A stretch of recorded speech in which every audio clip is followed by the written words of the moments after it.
Tabea, halo saudara semua, saatnya Anda menyimak berita Ambon bersama saya Teatrika Putri. Sejumlah berita menarik akan kami sajikan untuk Anda. Berikut 3 berita utama hari ini. Baling-baling terlilit tali, kapal labobar milik Pelni tertahan 7 jam di perairan Pelabuhan Tual.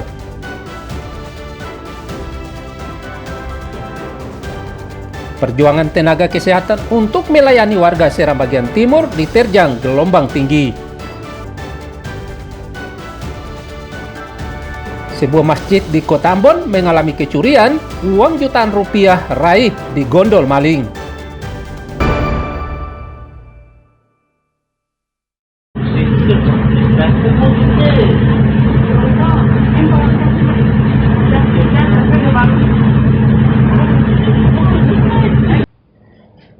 Kapal labobar terpaksa tertunda keberangkatannya akibat mengalami kendala baling-baling terbelit tali di perairan Pelabuhan Kota Tual saat melakukan manuver pelayaran.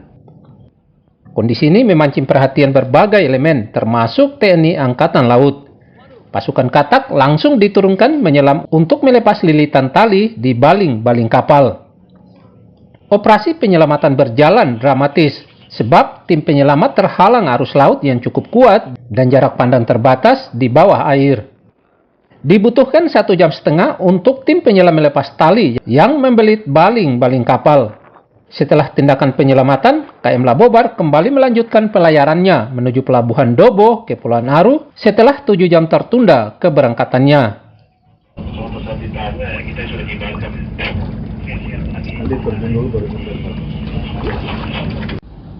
Pengecekan dan melepas tali tros yang terbelit. Syukur alhamdulillah 08.30 tali itu sudah bisa dilepas, sudah bisa dipotong. Kemudian atas permintaan dari krunya KM Labobar untuk memeriksa lunas bagian bawah apakah ada kendala lain selain dari terbelit oleh tali. Kita membutuhkan waktu 1 jam 30 menit sehingga jam 10.30 seluruh proses selesai dan dinyatakan lambung bagian bawah atau lunas kapal dalam keadaan aman.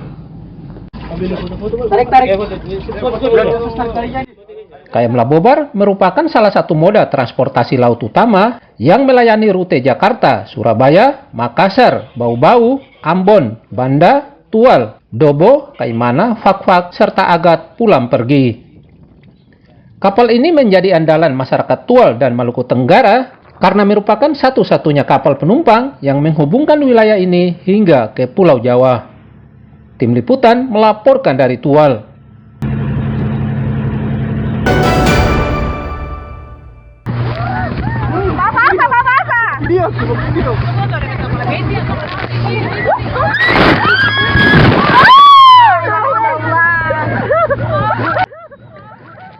Perjuangan tenaga kesehatan untuk memberikan pelayanan di daerah terisolasi tidaklah mudah, sebab harus menghadapi berbagai rintangan yang dilewati. Seperti yang dilakukan puluhan tenaga kesehatan Puskesmas Tamher Timur, Kecamatan Kesui, Watubela, ke desa pesisir di Kecamatan Kesui, Watubela, Kabupaten Seram bagian timur. Untuk sampai ke tujuan tidaklah mudah, sebab harus menempuh perjalanan sejauh puluhan kilometer perjalanan dengan kondisi laut yang cukup ekstrim hingga nyaris terbalik bersama kapal tumpangannya.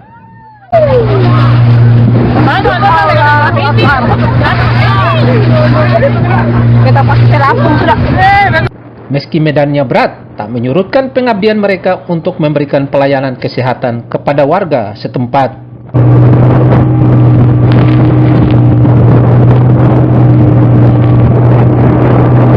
Usai melawan badai, di depan mata ada rintangan lain menanti, yakni berjalan kaki sejauh 6 km dengan medan yang curam untuk menjangkau desa-desa yang terisolir. Layanan kesehatan yang diberikan kepada warga ini, yaitu pengobatan umum, pemeriksaan tekanan darah, pemeriksaan gula darah, dan pemeriksaan kolesterol kepada warga. Puskesmas kami itu punya wilayah kerja sangat besar.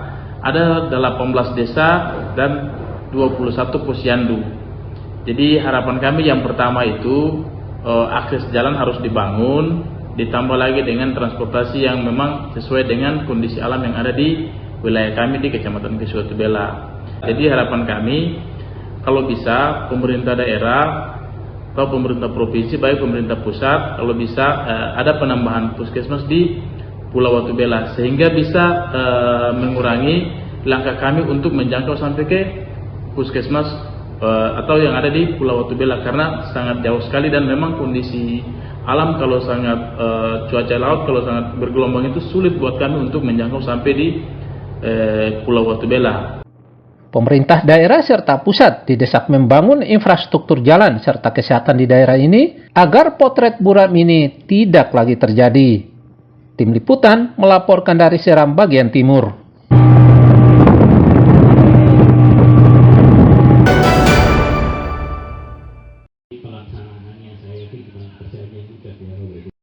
Ketua Yayasan Dokter Peduli Bapak Tutu Utomo Nuradi. Demi meningkatkan layanan kesehatan masyarakat Kepulauan, Bupati Maluku Tenggara M. Taher Hanubun meresmikan gedung panti rawat gizi di Ohoi Rahareng, Kecamatan Kei Besar, Maluku Tenggara. Fasilitas ini diharapkan menjadi harapan baru dalam penanganan gizi buruk dan stunting, khususnya bagi ibu hamil, anak-anak, serta kelompok rentan yang selama ini menghadapi tantangan akses kesehatan di wilayah Kepulauan. Selain itu, keberadaan panti rawat gizi ini juga dapat menjadi pusat edukasi dan pencegahan stunting secara berkelanjutan.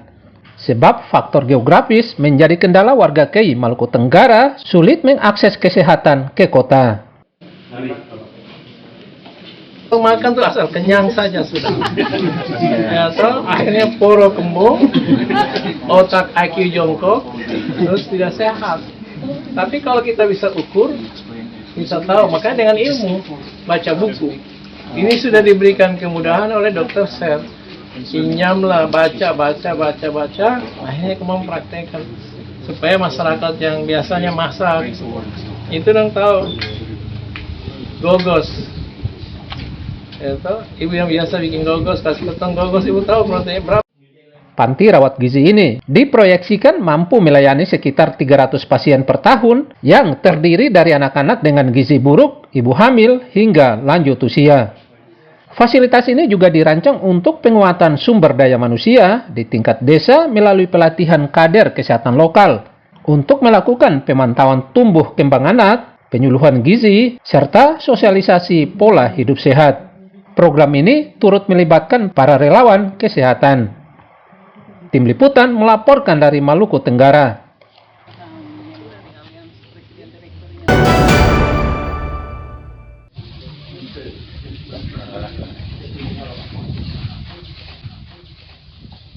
Puluhan keluarga penerima manfaat asal desa Abusur, Kecamatan Kisar Selatan, Maluku Barat Daya, ujung Provinsi Maluku, mengantre untuk mendapatkan bantuan langsung tunai atau BLT di kantor desa Abusur. Bantuan triwulan pertama dan kedua sebesar 1,8 juta rupiah diberikan oleh petugas kantor desa setempat. BLT dana desa tahap 1 dan 2 diberikan dalam bentuk uang tunai kepada 30 warga penerima manfaat.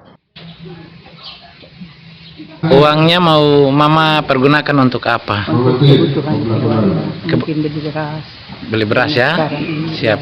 ucapan terima kasih pada Bapak pemerintah desa bersama staf. Staf untuk sudah membantu ya? Iya, sudah membantu. Bantuan langsung tunai Desa Abusur, Kecamatan Kisar Selatan, tahun anggaran 2025. Ya, Pak.